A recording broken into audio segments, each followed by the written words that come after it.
Hi hello friends, welcome back to our channel. നമ്മൾ ഇന്നത്തെ റീഡിങ്ങിൽ നോക്കാനായിട്ട് പോകുന്നത് ആരാണ് നിങ്ങളെ രഹസ്യമായി സ്നേഹിക്കുന്ന ആ ഒരു വ്യക്തി ആരാണ് എന്നുള്ള ഒരു കാര്യമാണ്. അപ്പോൾ വീഡിയോയിലേക്ക് പോകുന്നതിന് മുമ്പായിട്ട് ആദ്യമായിട്ടാണ് ഈ ഒരു ചാനൽ കാണുന്നത്, ദയവായി സബ്സ്ക്രൈബ് ചെയ്തതിനു ശേഷം തുടർന്ന് വീഡിയോ കാണാനായിട്ട് ശ്രമിക്കാം. അതുപോലെ തന്നെ ഇതൊരു ജനറൽ റീഡിംഗ് ആണ്, ടൈംലെസ് ആണ്, ജനറൽലെസ് ആണ്. എപ്പോഴാണോ നിങ്ങൾ ഈ ഒരു വീഡിയോ കാണുന്നത് ആ ഒരു സമയം മുതൽ നിങ്ങൾക്ക് ഇത് റെസിനേറ്റ് ആയി തുടങ്ങുന്നതായിരിക്കും. ഇതിൽ വരുന്ന ക്ലൂസ്, സിറ്റുവേഷൻസ്, എനർജീസ് ഇതെല്ലാം നിങ്ങളുമായിട്ട് റെസിനേറ്റ് ചെയ്യുന്നുണ്ടെങ്കിൽ ഇതൊരു ഗൈഡൻസ് മെസ്സേജ് മാത്രമായിട്ട് എടുക്കുക.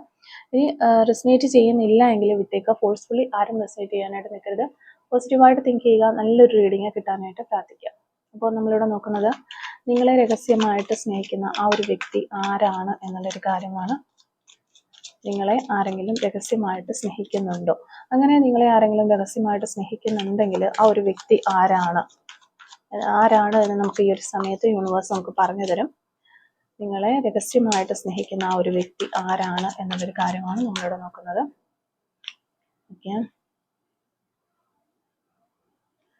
6 ഓഫ് സോർഡ്സ് ആണ് നമുക്ക് ഫസ്റ്റ് കിട്ടിയിട്ടുള്ള card. 3 of cups, Knight of Pentacles, Page of Cups,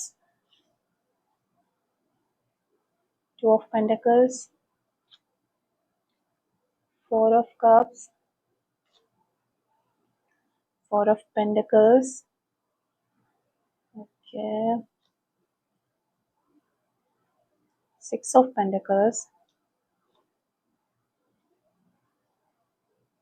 7 of Wands ആണ്,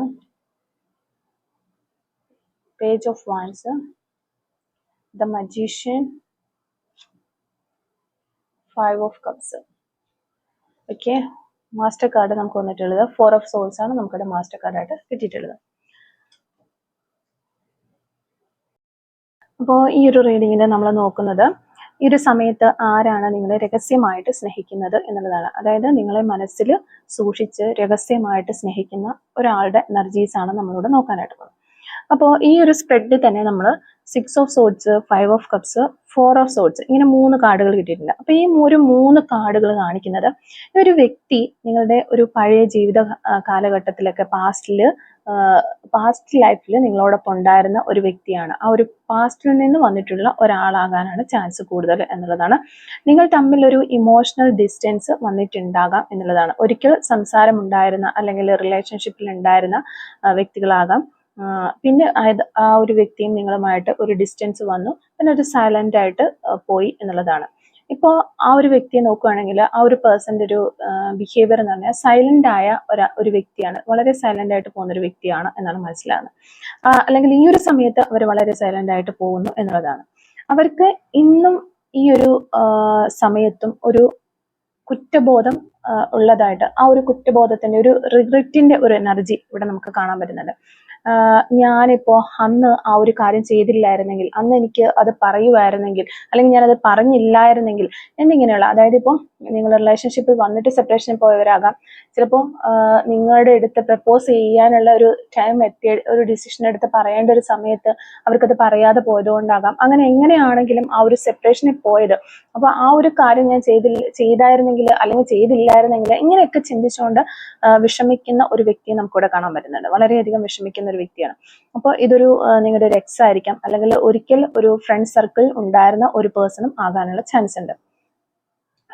പിന്നെ നമുക്ക് ഒരു 3 ഓഫ് കപ്സും പേജ് ഓഫ് കപ്സും ഇവിടെ കാണുന്നുണ്ട്. ഇത് ശക്തമായിട്ട് കാണിക്കുന്നത് ഈ വ്യക്തി നിങ്ങളുടെ സുഹൃത്തുക്കളുടെ ഒരു ഫ്രണ്ട്സിന്റെ വലയത്തിൽ, ആ ഒരു ഫ്രണ്ട് സർക്കിൾ ഉള്ള ഒരു വ്യക്തി ആയിരിക്കാം, അല്ലെങ്കിൽ സോഷ്യൽ മീഡിയ വഴി വളരെ ക്ലോസ് ആയ, നിങ്ങളുമായിട്ട് വളരെ ക്ലോസ് ആയിട്ടുള്ള ഒരാളൊക്കെ ആകാനുള്ള ചാൻസ് ഉണ്ട് എന്നുള്ളതാണ്. പിന്നെ പേജ് ഓഫ് കപ്സ് പറയുന്നത് അവര് വളരെ ഒരു ഇന്നസെന്റ് ആയിട്ടുള്ള ഒരു സ്നേഹം, ആ ഒരു എനർജിയാണ് ഇവിടെ കൊടുക്കുന്നത്. ആ ഒരു വ്യക്തി നിങ്ങൾക്ക് തരുന്നത് അല്ലെങ്കിൽ നിങ്ങളെ കാണുന്നത് വളരെ ഇന്നസെന്റ് ആയിട്ടുള്ള ഒരു സ്നേഹത്തോടു കൂടി തന്നെയാണ്. ആ ഒരു സ്നേഹം നിങ്ങളുടെ അടുത്ത് തുറന്നു പറയാനായിട്ട് അവർക്ക് ആഗ്രഹമുണ്ട്, പക്ഷെ അവർക്ക് കുറച്ച് ഒരു ഭയമുള്ളതായിട്ട് നമുക്ക് കാണാനും പറ്റുന്നുണ്ട്. ഓക്കെ, പിന്നെ നമുക്ക് നൈറ്റ് ഓഫ് പെന്റക്കിൾസും ഒരു 2 ഓഫ് പെന്റക്കിൾസും ഇവിടെ വന്നിട്ടുണ്ട്. അപ്പൊ ഈ ഒരു വ്യക്തി വളരെ ഒരു പ്രാക്ടിക്കലായിട്ട് മൈൻഡ് സെറ്റ് ഉള്ള ഒരു വ്യക്തിയാണ് എന്നാണ് കാണുന്നത്. വളരെ പ്രാക്ടിക്കലായിട്ട് ചിന്തിക്കുന്ന, ഇമോഷൻസ് ഒക്കെ ഇവരുടെ ഉള്ളിൽ ഉണ്ടെങ്കിൽ പോലും ആ ഒരു ഇമോഷൻസിനേക്കാൾ കൂടുതലായിട്ട് ഇവർ പ്രാധാന്യം കൊടുക്കുന്നത് ഒരു പ്രാക്ടിക്കലായിട്ടുള്ള ചിന്തയ്ക്കും പ്രവർത്തികൾക്കുമാണ്. അപ്പം ജോലി, കരിയർ അല്ലെങ്കിൽ റെസ്പോൺസിബിലിറ്റി ഇതെല്ലാം ബാലൻസ് ചെയ്യാനായിട്ട് ശ്രമിക്കുന്ന ഒരു വ്യക്തിയാണ് നമുക്കിവിടെ കാണാനായിട്ട് പറ്റുന്നത്. ആ ഒരു കാര്യങ്ങളെല്ലാം പക്കയായിട്ട് നടക്കണം എന്ന രീതിയിൽ ചിന്തിക്കുകയും പ്രവർത്തിക്കുകയും ചെയ്യുന്ന ഒരു വ്യക്തിയെ നമുക്ക് കാണാൻ പറ്റുന്നുണ്ട്. സ്നേഹം, അതായത് ഒരു വ്യക്തിയോട് നമുക്കൊരു സ്നേഹം ഉണ്ടെങ്കിൽ അത് എക്സ്പ്രസ് ചെയ്യാനായിട്ട് വളരെയധികം മടിയുള്ള അല്ലെങ്കിൽ വളരെ പതിയെ എക്സ്പ്രസ് ചെയ്യുന്ന ഒരു വ്യക്തിയാണ് എന്നാണ് മനസ്സിലാകുന്നത്. അതുകൊണ്ടൊക്കെ തന്നെ ഒരു ആക്ഷൻ എടുക്കാനും ഒത്തിരി സമയം എടുക്കും ഈ ഒരു പേഴ്സൺ. പക്ഷെ ഒരിക്കലൊരു കമ്മിറ്റ്മെന്റ് ചെയ്ത് കഴിഞ്ഞിട്ടുണ്ടെങ്കിൽ അതൊരു സ്റ്റേബിൾ ആയിട്ടും മുന്നോട്ട് കൊണ്ടുപോകും എന്നുള്ളതാണ്. അതായത് ഇവരിപ്പോ ഒരു പേഴ്സണെ നമുക്കൊരു ഒത്തിരി ഇഷ്ടമുണ്ടെങ്കിൽ പോലും ഒത്തിരി സമയം എടുത്തിട്ടാണ് ഇവർ ആ ഒരു വ്യക്തിയുമായിട്ട് അത് എക്സ്പ്രസ് ചെയ്യാനായിട്ട് അവർക്ക് കഴിയുക. അല്ലെങ്കിൽ അതിന് വേണ്ടിയിട്ട് ഒരു ആക്ഷൻ എടുത്ത് ഒന്ന് സംസാരിക്കാനോ അല്ലെങ്കിൽ അതിനെക്കുറിച്ചുള്ള കാര്യങ്ങൾ പ്ലാൻ ചെയ്ത് മുന്നോട്ട് വരാനൊക്കെ ഒത്തിരി സമയം എടുക്കുമെങ്കിൽ പോലും ഒരു വൺസ് ഇത് കമ്മിറ്റഡ് ആയി കഴിഞ്ഞു കഴിഞ്ഞാൽ പിന്നെ അത് സ്റ്റേബിൾ ആയിട്ട് തന്നെ വ്യക്തി കൊണ്ടുപോകും എന്നുള്ളതാണ്. അതാണ് അവരുടെ ഒരു മെയിൻ ക്യാരക്ടറായിട്ട് നമുക്ക് പറയാനായിട്ട് പറ്റുന്നത്. അപ്പം എന്തുകൊണ്ട് ഈ ഒരു ഫീലിങ്സുകൾ അല്ലെങ്കിൽ ഈ ഒരു സ്നേഹം രഹസ്യമാക്കി അവർ വെക്കുന്നു എന്ന് നോക്കിക്കഴിഞ്ഞാൽ നമുക്കിവിടെ 4 of cups, 4 of pentacles, 7 of wands ഈ 3 കാർഡുകൾ നമുക്കത് പറഞ്ഞു തരുന്നുണ്ട്. ഇവിടെ സ്ട്രോങ് ആയിട്ടുള്ള ഒരു ഈഗോ ഉള്ളതായിട്ട് ഈ വ്യക്തിക്ക് ഉള്ളതായിട്ട് കാണുന്നുണ്ട്. അപ്പൊ ഈഗോസ്റ്റിക് ആയിട്ടുള്ള ഒരു പേഴ്സൺ ആയിരിക്കും. അതുപോലെ തന്നെ കുറച്ച് ഫിയറും ഉള്ളതായിട്ട് 2 എനർജീസ് ആണ് നമുക്ക് വരുന്നത്. അപ്പോൾ അവരുടെ ഈഗോ കാരണവും അതുപോലെ തന്നെ കുറച്ച് ഫിയറും അവർക്കുണ്ട്. ഈ 2 കാര്യങ്ങളാണ് ഈ ഒരു കാര്യം നിങ്ങളെ ഇഷ്ടമാണ് അല്ലെങ്കിൽ നിങ്ങളെ ഇത്രയധികം ഡീപ്പായിട്ട് സ്നേഹിക്കുന്നുവെങ്കിൽ കൂടിയും അത് രഹസ്യമായിട്ട് ഈ ഒരു വ്യക്തി സൂക്ഷിക്കുന്നത് എന്നുള്ളതാണ്. അവർക്ക് ഈ ഒരു പേടി എന്ന് പറയുമ്പോൾ നിങ്ങളെ അപ്രോച്ച് ചെയ്ത് ഇപ്പോൾ സെപ്പറേഷനിൽ പോയിട്ടുള്ള ഒരു വ്യക്തിയാണെങ്കിൽ വീണ്ടും നിങ്ങളിലേക്ക് തിരിച്ചു വരുന്ന സമയത്ത് നിങ്ങൾ റിജക്ട് ചെയ്യുമോ എന്നവർ പേടിക്കുന്നുണ്ടാകാം. അല്ലെങ്കിൽ ഫസ്റ്റ് ആയിട്ട് വന്ന് നിങ്ങളോട് എനിക്ക് ഇത്രയധികം സ്നേഹം നിങ്ങളുടെ അടുത്തുണ്ട് എന്ന് പറയുന്ന സമയത്ത് നിങ്ങൾ റിജക്ഷൻ നൽകുമോ എന്നും ഈ 2 രീതിയിലും പേടിക്കുന്നുണ്ട് വ്യക്തികളുടെ എനർജീസ് ആണ് നമുക്ക് കാണാൻ പറ്റുന്നത്. അപ്പൊ നിങ്ങളിൽ നിന്നും ഒരു ഇവർക്ക് ലഭിക്കുന്നതെന്ന് വെച്ചാൽ ഒരു മിക്സ്ഡ് അപ്പ് ആയിട്ടുള്ള ഒരു സിഗ്നൽസ് ആയിരിക്കാം അവർക്ക് ലഭിക്കുന്നത്. നിങ്ങളുടെ ഒരു അപ്രോച്ച് അവർക്ക് അങ്ങനെയാണ് കിട്ടുന്നത്. അതായത് ഒരു റിലേഷൻഷിപ്പ് സ്റ്റാർട്ട് ചെയ്യാനായിട്ട് ആഗ്രഹമുള്ള അല്ലെങ്കിൽ അപ്രോച്ച് ചെയ്യുന്ന രീതിയിലുള്ള ബിഹേവിയറും കാര്യങ്ങളും ഒക്കെ ഉണ്ടെങ്കിൽ കൂടിയും കാഷ്വൽ ആയിട്ടുള്ള ഒരു ബിഹേവിയറും കാര്യങ്ങളും ഒക്കെ ആ ഒരു രീതിയിൽ നിങ്ങൾ ഈ ഒരു പേഴ്സൻ്റെ അടുത്ത് ഇടപെടുന്നുണ്ട്. അപ്പൊ ഈ 2 രീതിയിൽ വരുമ്പോൾ ഇവർ കൺഫ്യൂസ്ഡ് ആവുകയാണ്. ശരിക്കും ഈ ഒരു പേഴ്സണും അതായത് നിങ്ങൾക്കും ഇവരോട് സ്നേഹമുണ്ടോ എന്ന് ഇവർ കൺഫ്യൂസ്ഡ് ആകുന്നതായിട്ട് നമുക്കിവിടെ കാണാൻ പറ്റുന്നുണ്ട്. അതുകൊണ്ട് തന്നെ ഇവർക്കത് നിങ്ങളോട് വന്ന് പരസ്യമായിട്ട് പറയാനായിട്ട് പറ്റുന്നില്ല എന്നുള്ളത്. അപ്പം ഈ ഒരു കാരണം കൊണ്ട് തന്നെയാണ് ഇത് ഇവർ രഹസ്യമാക്കി വെക്കുന്നത്. അത് സ്വയമായിട്ട് ഇവരുടെ ഫീലിങ്സുകൾ പ്രൊട്ടക്ട് ചെയ്ത് നിൽക്കുന്നു എന്നുള്ളതാണ്. പിന്നെ ഈ ഒരു 4 ഓഫ് പെന്റിക്കിൾസ് എന്ന് പറയുമ്പോഴത്തേക്കും എൻ്റെ ഹൃദയം ഞാൻ തുറക്കില്ല എന്നുള്ളൊരു എനർജിയിലാണ് ഈ ഒരു പേഴ്സൺ നിൽക്കുന്നത്. അതാണ് നമുക്ക് കാണാൻ പറ്റുന്നത്. പിന്നെ 7 ഓഫ് വാൻഡ്സ് എന്ന് പറയുമ്പോൾ അവർക്കൊരു കോമ്പറ്റീഷൻ ഉണ്ടെന്ന് തോന്നുന്നു. മറ്റൊരാൾ നിങ്ങളുടെ ജീവിതത്തിൽ ഉണ്ടോ എന്നുള്ളൊരു സംശയം അവർക്കുണ്ട്. അല്ലെങ്കിൽ ഉണ്ടായിരിക്കാം, മറ്റൊരു പേഴ്സൺ ഉണ്ടായിരിക്കാം. ആ ഒരു പേഴ്സണുമായിട്ട് ഒരു കോമ്പറ്റീഷൻ അവർ ചിന്തിക്കുന്നുണ്ട്. അവരുടെ ഉള്ളിനുള്ളിൽ ഫീലിങ്സുകളുണ്ട് ആ ഒരു കോമ്പറ്റീഷന് വേണ്ടിയിട്ട്. അപ്പൊ ആ ഒരു കാര്യം ഇവിടെ ഉള്ളതായിട്ട് നമുക്ക് മനസ്സിലാക്കാനായിട്ട് പറ്റുന്നുണ്ട്. അല്ലെങ്കിൽ അവരാരെങ്കിലും സങ്കല്പിച്ചിട്ടുണ്ടാവാം ഈ ഒരു പേഴ്സൺ നിങ്ങളുമായിട്ട് ഒത്തിരി അടുത്ത് ഇടപഴകുന്ന ഒരു വ്യക്തിയെ അവരൊരു കോമ്പറ്റീറ്റീവ് ആയിട്ട് കണ്ട് അവര് ആ ഒരു പേഴ്സണോട് മത്സരിക്കുന്നതായിട്ട് നമുക്കിവിടെ കാണാൻ പറ്റുന്നുണ്ട്. അപ്പൊ അവരിപ്പോ ചിന്തിക്കുന്നത് അവരൊരു സീരിയസ്ലി ഈ നിങ്ങളുമായിട്ടൊന്ന് കോണ്ടാക്റ്റിലേക്ക് ഒരു കമ്മ്യൂണിക്കേഷൻ ചെയ്യാനൊക്കെ അവർ ആലോചിക്കുന്നുണ്ട്. അപ്പൊ മജീഷ്യൻ എനർജി പറയുന്നത് അവര് കമ്മ്യൂണിക്കേഷന് വേണ്ടിയിട്ട് ഒരു ആക്ഷൻ ചെയ്യാൻ വേണ്ടിയിട്ട് അവർ പ്ലാൻ ചെയ്യുന്ന ഒരു സ്റ്റേജിലാണ് എന്നുള്ളതാണ്. ഞാൻ ഓൾറെഡി പറഞ്ഞു ഈ ഒരു പേഴ്സൺ വളരെ സ്ലോ ആയിട്ട് പ്ലാൻ ചെയ്ത് ആക്ഷനൊക്കെ എടുത്ത് വരിക, നല്ല ഒരു ഡിലേ ഉള്ള പേഴ്സൺ ആണ്.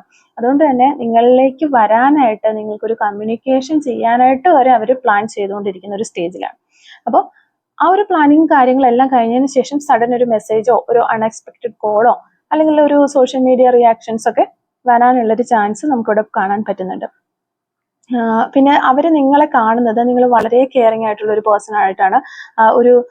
അതായത് എല്ലാം നൽകുന്ന, എല്ലാവർക്കും എല്ലാം കൊടുക്കുന്ന ഒരു വ്യക്തിയായിട്ടാണ് അവർ കാണുന്നത്. അത് ഇമോഷണലി ആണെങ്കിലും അല്ലാത്ത രീതിയിലാണെങ്കിലും എല്ലാം എല്ലാവർക്കും നൽകുന്ന ഒരു പേഴ്സൺ ആയിട്ടാണ്. ഒന്നും പ്രതീക്ഷിക്കാതെ എല്ലാം എല്ലാവർക്കും ചെയ്തു കൊടുക്കുകയൊക്കെ ചെയ്യുന്ന ഒരു വ്യക്തിയായിട്ടാണ് അവർ കാണുന്നത് നിങ്ങൾ. അപ്പൊ ഈ ഒരു വ്യക്തിയോടൊപ്പം ഞാൻ ഒരു ബാലൻസ് ഉള്ള ഒരു റിലേഷൻഷിപ്പ് ഉണ്ടാക്കാം എന്നൊരു തോന്നൽ അവർക്കുണ്ടായതും അതിൽ നിന്നാണ് എന്നാണ് നമുക്ക് മനസ്സിലാകുന്നത്. അപ്പം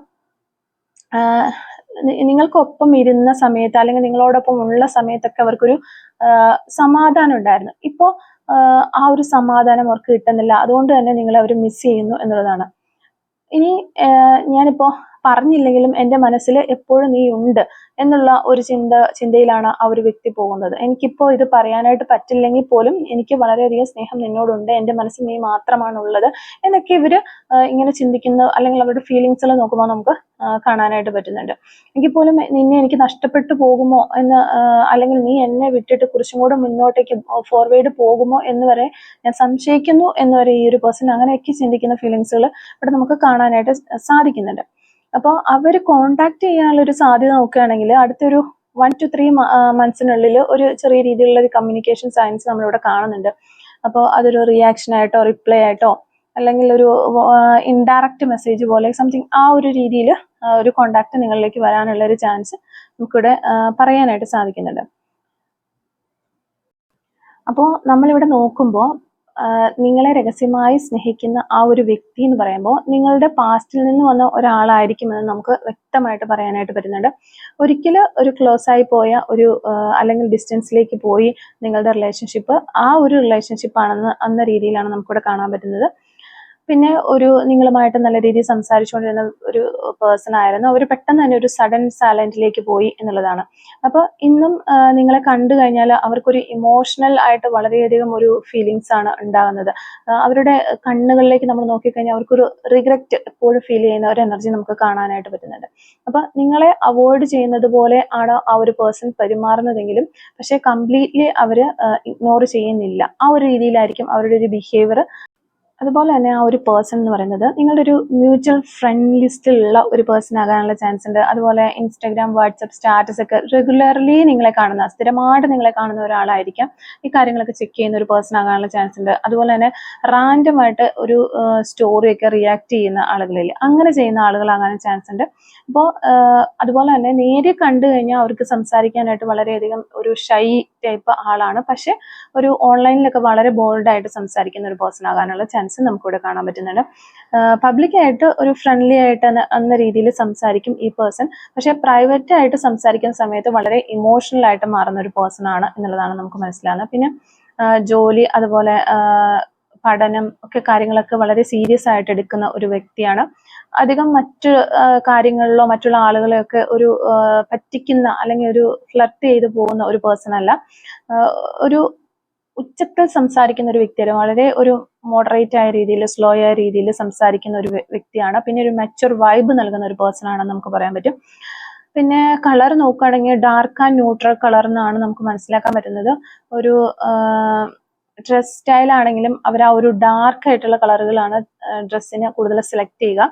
അപ്പോൾ നിങ്ങൾ ഒരു പ്രശ്നത്തിലോ അങ്ങനെ എന്തെങ്കിലും ഒരു കാര്യത്തിൽ പെട്ടു എന്ന് മനസ്സിലാകുന്ന സമയത്ത് അവർ ഡയറക്റ്റ് വന്നിട്ട് അവരൊന്നും ചെയ്തില്ലെങ്കിലും ഒരു സൈലന്റ്ലി നിങ്ങളെ ഹെൽപ്പ് ചെയ്യാനായിട്ട് ശ്രമിക്കുന്ന ഒരു വ്യക്തി ആണ് എന്ന് നമുക്ക് മനസ്സിലാകുന്നുണ്ട്.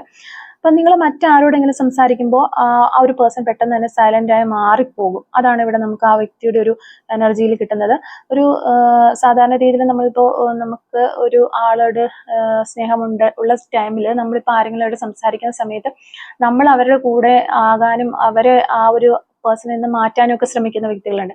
പക്ഷെ ഈ ഒരു വ്യക്തി അങ്ങനെയല്ല. നിങ്ങൾ ആരോടെങ്കിലും സംസാരിക്കുന്ന സമയത്ത് അവർ പെട്ടെന്ന് സൈലന്റ് ആയിട്ട് മാറിപ്പോകുന്നു. അതാണ് നമുക്കിവിടെ കാണാൻ പറ്റുന്നത്. ഈ ഒരു 7 of Wands 4 of Pentacles വഴിയാണ് നമുക്കത് മനസ്സിലാകുന്നത്. അപ്പൊ സഡൻ മൂഡ് ചേഞ്ചസ് ഒക്കെ ഉള്ള ഒരു വ്യക്തിയാണ്. നേരിട്ട് അവരൊന്നും പറയില്ല, പക്ഷെ ഒരു ഡിസ്റ്റൻസ് എപ്പോഴും എടുക്കും. ഒത്തിരി ഒരു പൊസസീവ് എനർജി ഉള്ള ഒരു പേഴ്സൺ ആണെന്ന് തന്നെയാണ് നമുക്ക് മനസ്സിലാക്കാൻ പറ്റുന്നത്. പിന്നെ ഉറപ്പായിട്ടും ഒരു കോണ്ടാക്റ്റിന്റെ ഒരു ഹിന്റ് നമുക്ക് കിട്ടുന്നത് ഈ ഒരു മജീഷ്യൻ കാർഡിൽ നിന്നും ഒരു പേജ് ഓഫ് വാൻസിൽ നിന്നുമാണ്. അപ്പോൾ ഈ ഒരു പേഴ്സൺ ആരായിരുന്നാലും അവർ ഒരു അൺഎക്സ്പെക്റ്റഡ് ആയിട്ട് നിങ്ങൾ ഒട്ടും പ്രതീക്ഷിക്കാത്ത രീതിയിൽ ഒരു മെസ്സേജ് നിങ്ങളിലേക്ക് അയക്കുമെന്നും ആ ഒരു പഴയ ചാറ്റ് അല്ലെങ്കിൽ പാസ്റ്റിൽ നിന്നുള്ള ഒരു വ്യക്തി ആയതുകൊണ്ട് തന്നെ അങ്ങനെയുള്ളവർക്ക് അത് വീണ്ടും റീഓപ്പൺ ചെയ്യാനായിട്ട് അവർ ശ്രമിക്കും എന്നുള്ളതാണ്. ഒരു കോൺവെർസേഷൻ വരുമ്പോഴത്തേക്കും ഒരു റാൻഡം ആയിട്ട് എന്തെങ്കിലും ഒരു റീസൺ പറഞ്ഞ് ഒരു കോൺവെർസേഷൻ സ്റ്റാർട്ട് ചെയ്യാനായിട്ടായിരിക്കും അവർ ശ്രമിക്കുക. അപ്പം അങ്ങനെയുള്ള മെസ്സേജസുകളൊക്കെ നിങ്ങൾക്ക് വരാനായിട്ടുള്ള ഒരു ചാൻസ് ആണ് നമ്മളിവിടെ കാണുന്നത്.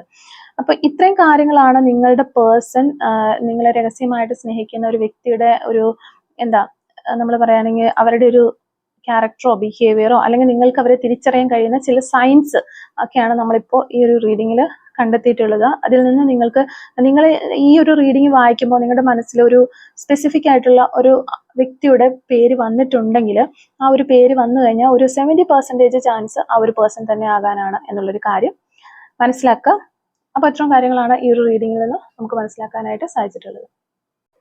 അപ്പോൾ ഈ ഒരു റീഡിങ്ങുമായിട്ട് റിലേറ്റ് ചെയ്ത് വരുന്ന കുറച്ച് ക്ലൂസും കൂടി നമുക്കൊന്ന് എടുത്ത് നോക്കാം. Clues related to this reading. Okay, within 72 hours എന്ന് പറയുന്നൊരു പോസിബിലിറ്റി നമുക്കിവിടെ കിട്ടുന്നുണ്ട്. അതുപോലെ ജൂൺ മന്ത് നമുക്ക് കിട്ടുന്നുണ്ട്. നമ്പർ 53 കിട്ടുന്നുണ്ട്. സെൻസിറ്റീവ് എന്ന് പറയുന്നൊരു ക്ലൂ കിട്ടുന്നുണ്ട്. പാലക്കാട് ജില്ലയിൽ നിന്നുള്ള ആളുകളായിരിക്കാം നിങ്ങൾ, അല്ലെങ്കിൽ നിങ്ങളുടെ പേഴ്സൺ പാലക്കാട് ജില്ലയിൽ നിന്നുള്ള വ്യക്തിയാകാനുള്ള ചാൻസ് ഉണ്ട്. നമ്പർ 2 നമുക്കിവിടെ കിട്ടുന്നുണ്ട്. ലെറ്റർ ടി, 1983 എന്ന് പറയുന്നൊരു വർഷം കിട്ടുന്നുണ്ട്. ഫോട്ടോഗ്രാഫി എന്ന് പറയുന്നൊരു ക്ലൂ കിട്ടുന്നുണ്ട്. അതുപോലെ ഡ്രോയിങ്, യെല്ലോ കളർ, 1990 എന്ന് പറയുന്ന വർഷം കിട്ടുന്നുണ്ട്. 2002 നമുക്കിവിടെ കിട്ടുന്നു. റോസ് കളർ, പോലീസ്, ഗവൺമെന്റ് സർവീസിലൊക്കെ വർക്ക് ചെയ്യുന്ന വ്യക്തികളാകാനുള്ള ചാൻസ് ഉണ്ട്. അതുപോലെ നമ്പർ 6, ഹോണസ്റ്റ്, വളരെ ഹോണസ്റ്റ് ആയിട്ടുള്ള വ്യക്തിയാകാം. ലെറ്റർ വി, മ്യൂസിക് എന്ന് പറയുന്നൊരു ക്ലൂ നമുക്ക് കിട്ടുന്നുണ്ട്. നമ്പർ 25 കിട്ടുന്നുണ്ട്. ചെസ് കിട്ടുന്നുണ്ട്. 222 എന്ന് പറയുന്ന ഏഞ്ചൽ നമ്പർ കിട്ടുന്നുണ്ട്. ലെറ്റർ യു കിട്ടുന്നുണ്ട്. നമ്പർ 42 കിട്ടുന്നുണ്ട്. നമ്പർ 36, മെസ്സി ഹെയർ സ്റ്റൈൽ ഉള്ള വ്യക്തിയാകാനുള്ള ചാൻസ് ഉണ്ട്. ഫിസിക്കൽ ഫിറ്റ്നസ് എന്ന് പറയുന്നൊരു ക്ലൂ നമുക്കിവിടെ കിട്ടുന്നുണ്ട്. ക്രിക്കറ്റ്, ലോങ് ഡിസ്റ്റൻസ്, നിങ്ങൾ നിങ്ങളുടെ പേഴ്സണൊക്കെ ലോങ് ഡിസ്റ്റൻസിലുള്ള ആളുകളാകാനുള്ള ചാൻസ് ഉണ്ട്. 1975 എന്ന് പറയുന്നൊരു വർഷം കിട്ടുന്നുണ്ട്. 1989 നമുക്കിവിടെ കിട്ടുന്നുണ്ട്. അപ്പോൾ ഇത്രയും ക്ലൂസ് ആണ് ഈ ഒരു റീഡിങ്ങുമായിട്ട് റിലേറ്റ് ചെയ്ത് നമുക്ക് കിട്ടിയിട്ടുള്ളത്. അപ്പോൾ ഈ ഒരു ക്ലൂസും അതുപോലെ റീഡിങ്ങും ഒക്കെ നിങ്ങളുമായിട്ട് റെസിനേറ്റ് ചെയ്യുന്നുണ്ടെങ്കിൽ തീർച്ചയായിട്ടും കമൻറ്റുകൾ അറിയിക്കാനായിട്ട് ശ്രമിക്കാം. അതുപോലെ തന്നെ റീഡിങ് നിങ്ങൾക്ക് ഇഷ്ടമാവുകയാണെങ്കിൽ തീർച്ചയായിട്ടും ലൈക്ക് ചെയ്യുക. കമന്റ് സെക്ഷനിലുള്ള ഹൈപ്പും കൂടി ഒന്ന് ചെയ്തിട്ട് പോകാനായിട്ട് ശ്രമിക്കാം. Thank you for watching.